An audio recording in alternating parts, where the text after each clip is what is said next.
అరిచేది ఉంటే ఇప్పుడు అరిచేయండి, మళ్ళీ స్పీచ్ మధ్యలో అరిస్తే ఫ్లో పోతుంది.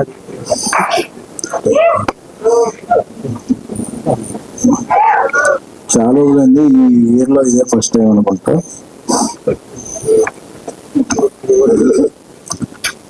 నాకు త్వరగా సినిమాలు తీసేయటం కాంబినేషన్ పెద్ద అలవాట్లేదు. 2012లో ఈ రోజుల్లో తీసాము ప్రొడ్యూసర్గా.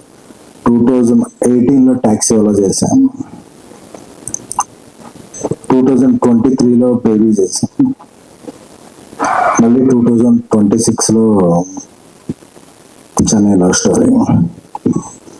మధ్యలో కో ప్రొడ్యూసర్గా అలా బలిబిలమాడు, ప్రతిరోజు పండుగ, మహానుభావుడు ఇవన్నీ చేసిన. నిర్మాతగా నేను ఎందుకంటే ఎక్కువ సినిమాలు చేయాలంటే నాకు భయం. ఎందుకంటే కాంబినేషన్ నమ్మాలా లేకపోతే తెలియదు. నాకు నా బ్రెయిన్ లో స్ట్రైక్ అయ్యేది ఒక కథే.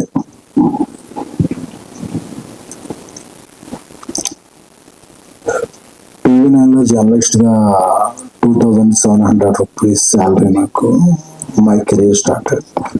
నన్ను ప్రొడ్యూసర్ గా చేసిన దర్శకుడు మారుతి గారు,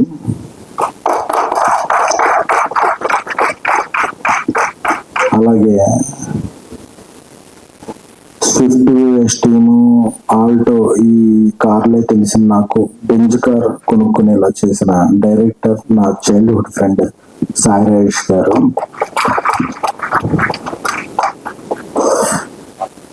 బిజినెస్ మ్యాన్ లో ఒక డైలాగ్ ఉంటుంది, మహేష్ బాబు గారు వచ్చి మాట్లాడుతుంటే సాయి షిండే గారు పక్కన ధర్మవరం సుబ్రహ్మణ్యం చేసి ఒక్కడనే మాట్లాడాలి అంటే వాడు లేకుండా నేనైతే మాట్లాడను విన్ను అంటారు. అలాంటి నా తమ్ముడు రవి నంబూరి ఫ్రమ్ 3-4 years.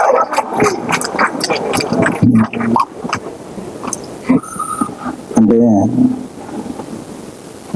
మనం ఎవరి వల్ల ఎదిగామో, మనకు ఎవరున్నారో అదనేది ఎప్పుడు చెప్పుకోవాలి. ఒక మారుతి, ఒక సాయి రాజేష్, ఒక రవి, వీళ్ళందరూ మై నెక్స్ట్ డైరెక్టర్స్, రాహుల్, వీళ్ళందరి వల్ల నేను ఈ స్టేజ్ మీద ఉన్నాను. కానీ లేకపోతే ఇలాంటి పెద్ద స్క్రీన్ లో టికెట్ కొనుక్కుంటా కూడా ఆలోచించే కుటుంబం మాది.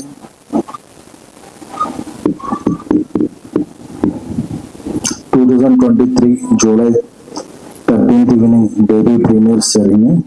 బేబీ చాలా పెద్ద బ్లాక్ బస్టర్ అయింది. ఎమోషన్ డామినేట్ చేసేది. మైకిల్ వేయటం, చొక్కాలు వేయటం, రకరకాలుగా ఉండేది. అంటే కోతి కొబ్బరికాయ దొరికినట్టు తెలియదు. ఎప్పుడూ అక్కడ ఉండేవాళ్ళం, మనం ఇక్కడ ఉండేవాటికి ఒక ఫీలింగ్ వచ్చేస్తుంది. తర్వాత ఏ సినిమా తీయాలో తెలియదు. బేబీని రీమేక్ చేయాలనుకున్నాం. దానికి కొన్ని అడ్డంకులు, వేరే లాంగ్వేజ్ చేయాలంటే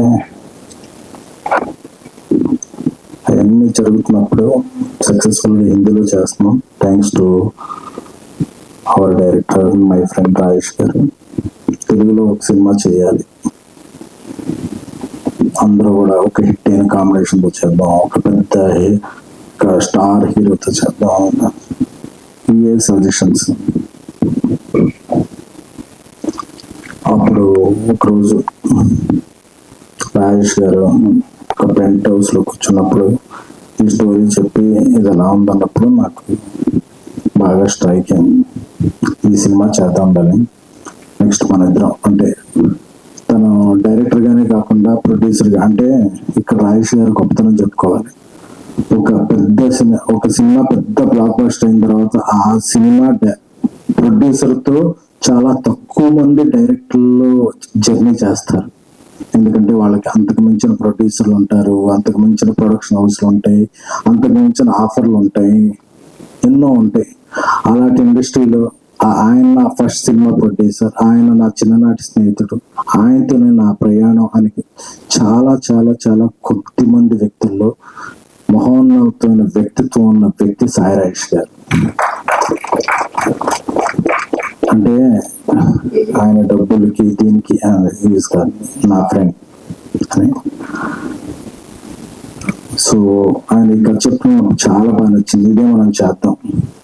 అన్నప్పుడు ఎవరిని డైరెక్టర్ గా పెడదాం అన్నప్పుడు, ఎందుకంటే ఆయనకి చాలా పర్టికులర్ గా ఉంటుంది. ఆయన కథ ఎవరన్నా డైరెక్ట్ చేసేటప్పుడు అది ఎవరు డైరెక్ట్ చేస్తారు, దాన్ని ఎలా తీసుకెళ్తారు, తీసుకెళ్ళిన తర్వాత ఆయన నేమ్ ఎలా క్యారీ చేస్తారు, ఆయనతో ఎలాగ రిలేషన్ లో ఉంటారని చాలా ఇది ఉంటుంది. ఆయన నోటి నుంచి వచ్చిన ఫస్ట్ నేమ్ మన రవి అయితే బాగుంటది కదా.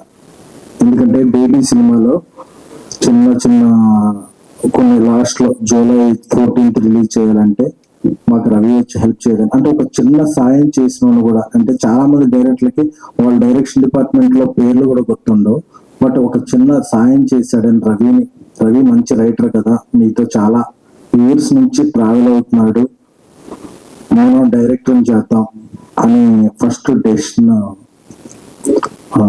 రాజేష్ గారిది.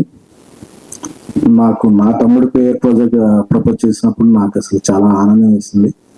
దెన్ రవి నువ్వు చేద్దాం అంటే రవి వెంటనే అన్నా మీరు ఇది కొంచెం పెద్ద సినిమా ఇలా అయ్యేలా ఉంది, అది ఓకే అని చెప్పాడు. బట్ రవి పొటెన్షియల్ తెలుసు, he is very superior writer and తనకి ఒక ఈ రోజుల్లో biggest degree is common sense. తనకి అది చాలా బాగా ఉంది. అంటే ఏ సీన్ ఎలా ప్రొజెక్ట్ చేయాలి, ఏ హీరోని ఏ హీరోయిన్ ఏంటి అనే చాలా చాలా చాలా చాలా తనకి సినిమా మీద చాలా గ్రిప్ ఉన్న వ్యక్తి. సాఫ్ట్వేర్ జాబ్ చేసుకుని ఒక 7-8 years నుంచి సాఫ్ట్వేర్ జాబ్ ని పక్కన పెట్టి నా క్రియేటివ్ ఫీల్డ్ లో ఉండాలి అని చెప్పి 2017-18 నుంచి మాతోనే ట్రావెల్ అవుతున్నాడు రవి. అలాగా ఈ సినిమా కథ రూపాంతరం చెందింది. ఎలా చేయాలి, ఏం చేయాలి, హీరోలు ఎవరు, కాంబినేషన్ లో ఇవన్నీ అనుకున్న తర్వాత ఒకరోజు పుష్ప లాస్ట్ సాంగ్ రిలీజ్ అనుకుంటా, నేను చెన్నైలో ఉన్నాను.